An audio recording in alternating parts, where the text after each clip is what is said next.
Hey there, everyone. Good morning. Hope you all had a good Easter. Today, I saw a video yesterday that I wanted to talk about from Doug and Stacy, and he was talking about chemtrails. And I want to play a little bit of that video and sort of discuss, what my thoughts on it are, and get your guys' thoughts on it as well. I'm sort of, skeptical on both ends of the spectrum. Because, it just because everybody sees, streaks through the sky and they think that everything up there is a chemtrail. I've talked to pilots before that have told me a little bit different of a story. At the same time, would I really put it past the government to do some crazy crap like this? I definitely wouldn't, because they've shown they've done it before, and I've got something else I want to show you as well about some examples of that. But I just think it's an interesting topic, and I know it's one that basically, people get chastised for believing that stuff. Lisa upstairs believes this stuff is really happening a whole lot more than I do. But, so it's just, you just don't know. Now, Doug and Stacy, Doug is 100% believes that all this crap is that they're pouring stuff down on him, and he's got a great channel. I'm not trying to say anything bad about that or anything. It's a good video. I put the link in the description below. You can go watch that. But this is something I don't know that we really even know the answer to, other than the fact that all of these, anytime a plane flies by and you see a trail behind it, doesn't necessarily mean it's a chemtrail. It's probably a contrail. I've talked to a couple pilots that have told me, pilots that listen to the show. So they're preppers, they're, skeptical at any rate. And they've told me that this is, it is just a contrail, and this is exactly how planes, how it all works. Now, they did say, or at least one of them did say that it wouldn't surprise them. The aircraft that they flew, it just wasn't the case. They weren't outfitted like that. It would be hard to cover something up like that. But that doesn't mean that there aren't other things going on. They've got the weather modification programs now. Now, the stuff that we know about is one thing, but what about the stuff that we don't know about? And I mean, it's one of those things I'm always skeptical about, because who knows? Let me play a little bit of this video from Doug and Stacy when he was talking about, let me see if I got it here. He was talking about what he's seeing at his house. I'll just play a couple seconds or a few seconds of this, and then you guys can, after this, you guys can go watch it for yourself. Let me play this real quick. Y'all, this is not normal, okay? And it's so in my face right now, I had to make a video about it. See this? This is not normal. The sun is trying to shine, and they are literally trying to block out the sun. See all these lines?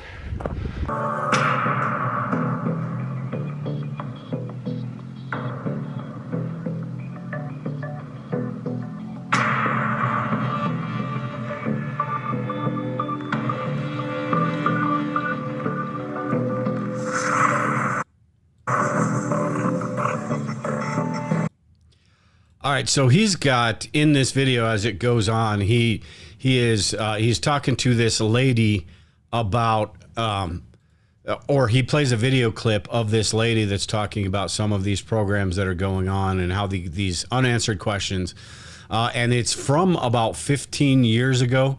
So back in those days, you were allowed to, or videos like that would come up. You would see them. A different time period these days, because nowadays somebody posts something like that, or even shoot like this, it is either getting suppressed, it's getting hidden, it's getting, it's just not that point of view is not going to get out of there, which is terrible, because regardless of whether she's right or wrong, or he's right or wrong, those opinions should get out there, and they're just not these days. So, hey there, everyone. Welcome. Everyone in the chat. Sorry, I usually I can pull up your comments, but I did it a different way this morning, so I'm not able to. But Deborah, how you doing? Local prepper, what's going on, man? Matt Rising, how you doing? But at any rate, she's talking about, and I'm going to play a little bit of that, about the other things that they do in the government. So it really wouldn't, I mean, it shouldn't shock anyone that the government would actually do something like that. And hey, all of you in the chat too, do you buy this crap, or is it, something that you actually, are a little bit skeptical about? But at any rate, sorry, trying to read this stuff. And Local Prepper said, yeah, I haven't forgotten about doing a live with you. Yeah, that'll be a blast. If you guys haven't been over to Local Prepper's channel, go check him out. Good YouTube channel as well. But at any rate, I want to get into this video of this lady, and this was like 15, 16 years ago, right? So, like I said, the whole, everything, the world is completely different. The United States is completely different. The whole globe is completely different about the misinformation, disinformation, malinformation, the accepted narrative, all that BS that goes on these days. So anything that gets said like this, even though this was 15 years ago, doesn't really make it to the mainstream, I suppose. But let me go ahead and play a little bit of what she was talking about back then about the chemtrails. And basically, this first part right here I'm going to play talks about all the government programs that they have used in the past that have been detrimental to the citizens of the United States. So basically, the point she's trying to make, and what I was just trying to make, was, would it surprise you if they really were? Let me see if I can get this to play real quick. Long history in the United States, tragically, not the kind of history that you learn in college textbooks, about secret chemical exposure to which Americans were subjected. I'd like to read you just a few of them. In 1931, Dr. Cornelius Rhodes, under the auspices of the There is a long, long history in the United States, tragically, not the kind of history that you learn in college textbooks, about secret chemical exposure to which Americans were subjected. I'd like to read you just a few of them. In 1931, Dr. Cornelius Rhodes, under the auspices of the Rockefeller Institute for Medical Investigations, infected human subjects with cancer cells. They were not told about it. He later went on to establish the U.S. Army Biological Warfare Facility in Maryland, Utah, and Panama, and then was named to the U.S. Atomic Energy Commission. While there, he began a series of radiation exposures, experiments on American soldiers and civilians in hospitals. In 1942, Chemical Warfare Services began mustard gas experiences on approximately 4,000 servicemen. The experiments continued until 1945 and made use of the Seventh-day Adventists who chose to become human guinea pigs rather than serve on duty. 1965, prisoners in a prison in Philadelphia were subjected to dioxin. Dioxin is so toxic, it is a byproduct of chlorine when it breaks down, whether it's in Clorox or in tampons, and a teaspoon could literally kill the entire planet. Dioxin is a carcinogen, and it's part of Agent Orange.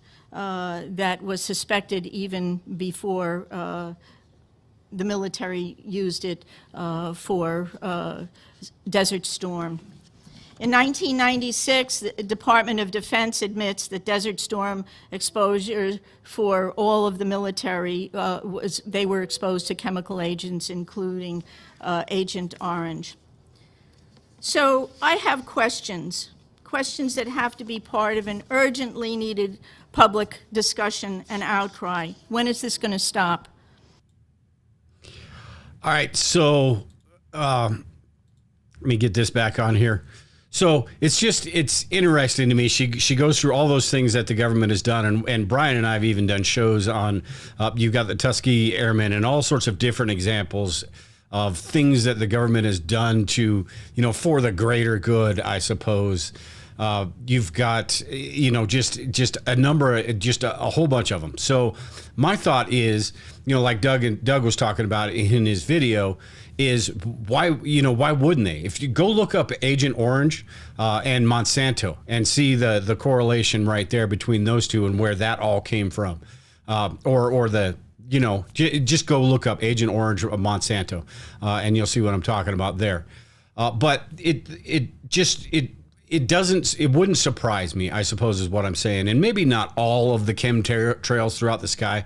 Maybe they're not all chemtrails. Maybe a majority of them are those contrails. But, there could be different programs. You've got the weather modification programs. That's a tough word to say. You've got the weather modification programs that, they have tried to use. And he was even talking about China and stuff like that, where earlier than that, the United States and Vietnam trying to flood the fields and things like that. You're trying to do that weather modification. Now that you've got all of this global or this climate change, it's not global warming anymore. It's climate change. But now that you've got all that going on, like Doug was talking about in that video, blocking out the sun, maybe they are trying to do things like that. And it's just not things that we're supposed to know about, or, it's not publicly accessible information, I suppose. In this video, I want to play one more part of this. She was talking about how and this was 15 years ago, with the things going on with climate change and all of that, what sort of impacts, if they are doing something like this, which they are doing, the crowd seed or the planting, the crop seeding and all that stuff, and the cloud seeding and all these different things. What sort of an impact might that actually have on the whole climate change issue as well? And like I said, we know the government would never, it's always for the greater good, right? They would never take a virus and, juice it up to make it as deadly as they possibly can. They wouldn't do something like that. So, why would they do something like this, like what she's going to talk about here? I'm trying to figure out this software too, so sorry about the last glitch. We'll see if I can get this to play correctly here. Obviously, you don't know, and I would urge you, they're outside. There's a list of websites that you can go to, not just to Clifford Carnicom's, but this is the most, his website is...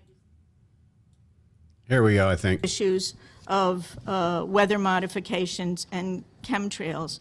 I'd like to know, how are the real drought conditions by nature exacerbated by a constant spew of aerosols in the chemtrails? How much of global warming or climate change is actually caused by billions of tons of these aerosols that have been sprayed over us for the last 8 years without our permission? She brings up some valid points, I think, about, you think about the pharmaceutical industrial complex as well. What sort of, negative side effects is all of that caused, because everybody's just popping pills left and right, and there's a cure for everything these days. And granted, there's some good that's come out of it, some of the Alzheimer's stuff and some of the stuff, if you were going to die or live a horribly uncomfortable life for the rest of your life, maybe something like that, you do that. But some of these other drugs and all of these things they're doing, basically playing God, what sort of negative effects do those have? And I think it's something that we're never really going to know the answer to, and that's why I remain skeptical about the whole chemtrail thing, because we're never going to know those answers, because they've got everything so locked down these days. They're doing such a great job of just labeling everything misinformation and brainwashing everybody into believing exactly what the mainstream narrative is. Later on, whether it's on this channel or with Brian, I'm going to be talking about the media cartel, which is basically in line with the government. NPR being labeled a state-affiliated media site, which is hilarious and true. But you don't get the whole story these days. You're not getting any of that, at least that discussion. And that's all I kind of ask for, is that discussion about all this stuff. So is it true? Is it not true? I don't know. I don't know that we'll ever know until it's, basically too late and there's no other choice. but it wouldn't surprise me at all because of the things. MK Ultra is another one. And I think, and this is just me, but I think they're probably, MK Ultra was sort of old school and, almost like analog compared to what they can do these days. So there could be some sort of, CIA black budget programs that, are doing that stuff as well. Of course, why would they need to, control people's brains and control what people do when AI is getting to the point where they could just program some sort of machine, Terminator, Skynet type stuff. And they can program some sort of machine to just do their bidding for them. So it's almost to the point where they really don't even have to control human beings anymore, at least on a cellular level anyway. They control human beings right now regardless because of their propaganda and because of their, their mainstream narrative and blocking anything out that goes against that narrative. So at any rate, that's it for today. Hey, Cassandra, what's going on? I just wanted to talk about that a little bit. Because it's just an interesting video. I watched it from Doug and Stacy, and I love his channel. He's a great channel. At the very least, even if you don't agree with him on a lot of the things that he says, at least he makes you think about stuff. And they do have some fantastic videos about home remedies and stuff like that. His wife's very knowledgeable. They're both very knowledgeable about all that stuff. So it's a very cool channel. And at least, think about the stuff, I guess. You don't have to believe in chemtrails and all that, or everything flying through the sky is a chemtrail. Although, like I said, Lisa kind of does. But the fact that it could be happening, I think is, still to me, it's on the table. And I'm skeptical of them saying, oh, they don't exist. That doesn't happen, because we've seen time and time again of them doing things like that. You got the Tic Tac UFOs. You got all these secret operations and all these secret projects, What's to say that there isn't something like that? You've got all these discussions about how to fight climate change, and according to them, we are doomed. We are going to reach the climate apocalypse here pretty soon. So what's to say they don't do some sort of like Armageddon in the movie, right? This is our last ditch effort. We have to do this or we're all going to die. So we're going to send some people up and we're going to try to blow this thing up. What's to say that there isn't some last ditch effort of we need to completely change the climate. We need to do this or do that to reverse this trend, basically trying to play God with the planet. And that probably isn't going to work out too well, just my opinion. Either whether you believe in God or not, either the planet's going to fight back and Mother Nature's going to, like George Carlin said a long time ago, is going to shake us off like a dog shakes off a tick, or God steps in and says, hey, you know what, enough of this crap. This has been going on too long. So I don't know, but it wouldn't surprise me, I guess, is my whole point with this. At any rate, that's it for today, everyone. We've been on here about 20 minutes. I'm going to try to keep these morning shows a little bit shorter than my Thursday afternoon show, which will go on for about an hour or so. We're also doing the live streams. I do the live streams at the Survival Preppers with Brian Duff from Mind for Survival. We are over on Rumble as well. This is playing on Rumble too. So if you are on Rumble, make sure and check out the Survival Preppers and Survivalist Prepper over there. Also, that our Survival Prepper show, I mentioned this before, but we kind of got dinged. We got smacked down by YouTube for a video we did 2 years ago. So those shows, I think, are going to eventually, if not very soon, eventually be exclusively on Rumble, because we run our mouths on that show and we talk about a lot of stuff that just isn't YouTube friendly or accepted narrative friendly. So over there, we can be a little bit more vocal and we can say things how we truly feel about them, rather than trying to skirt things and try to figure out how to say things that fit within that accepted narrative here on YouTube and every other freaking social network out there. So anyway, check out Rumble. They're growing. They're getting better. They're not the greatest yet. They're not to the ease of use as YouTube is, but they're getting there. And there's a lot of people over there that kind of the same type of people that, aren't allowed to say what they want to say over here on YouTube. So they're going over there. But at any rate, everyone, I appreciate you all joining in today. Hopefully I'll be here tomorrow. I'm going to try to be here tomorrow. And then Thursday I'll be doing the main live stream, 4 o'clock in the afternoon, 4 o'clock Mountain Time, which is, I believe, 6 o'clock Eastern, 2 o'clock Western. So with that, everyone, take care and prepare. And we'll talk to you all later.